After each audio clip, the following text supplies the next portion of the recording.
Hey, so I picked up some goodies today, and I got this nitrogen bottle, and I also got it with the regulator here on the end.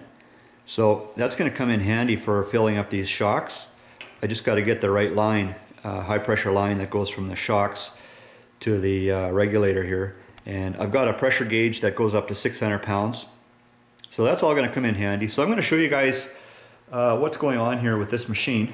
So you remember last time I was working on the center axle piece here, and so what I've done now is I've mounted it to the machine pretty well exactly where I want it. It may have to go up a little higher yet or down, I'm not sure, but what I've done is I took a piece of angle iron and I bolted it to the front sprocket. I'll show you from this side here,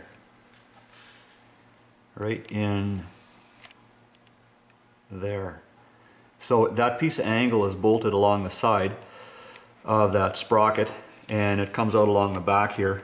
And then I've got it clamped to the rear sprocket just to kind of help line things up and put that whole unit kind of in position. So and then I've got it suspended from this motorcycle tie down.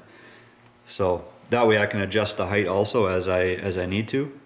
So now what I got to do is I got to start fabricating some tubing that goes along the frame here, comes around the back here and into the front again. That's just the first part. It's kind of like the cornerstone of the tubing that I got to start with here. Then there's a whole bunch of other stuff that I got to fabricate in here, and then the mounts for the A-arms.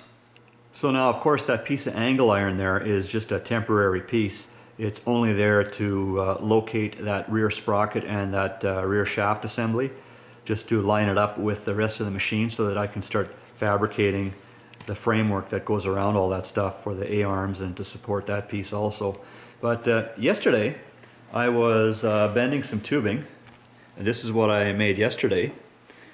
So I used my El Cheapo bender here. So I welded these two pieces of tubing to the bottom frame plate here of this bender just to stabilize that thing a bit as I'm cranking on that jack. But you know, I did some recording yesterday of bending this tubing, so maybe I'll slip that in right here. But you know, it's so handy bending tubing, and you know, for a project like this, it just makes it look so professional. You know, rather than just cutting stuff off at a 90 or a 45 and then butt welding stuff together, and I don't know, it's just something about it. So I don't want to bend it too far. I'm going to use my square, and I can kind of eyeball it here on the side, you know, just to give me an idea. Oh, I can see already that I got to go some more. I don't want to go too far, otherwise I end up with a piece of tubing that's kind of a piece of junk, you know.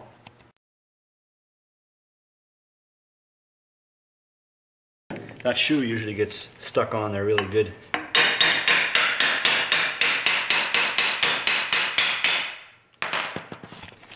Makes a nice round bend. See that? I'm real happy with that. One thing that bender does is it usually marks up that the tubing pretty good with that shoe. So I like to just smooth it off.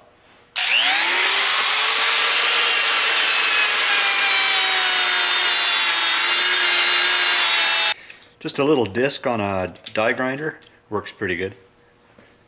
Oh, and then I was, of course I want to start welding on this thing soon, so I've been unplugging all kinds of electrical on this thing. So last thing I need to do is burn out my ignition again. So anyways guys, I appreciate you checking back and seeing what I'm up to here. So next time we should have some more welding and fabricating going on here with this thing.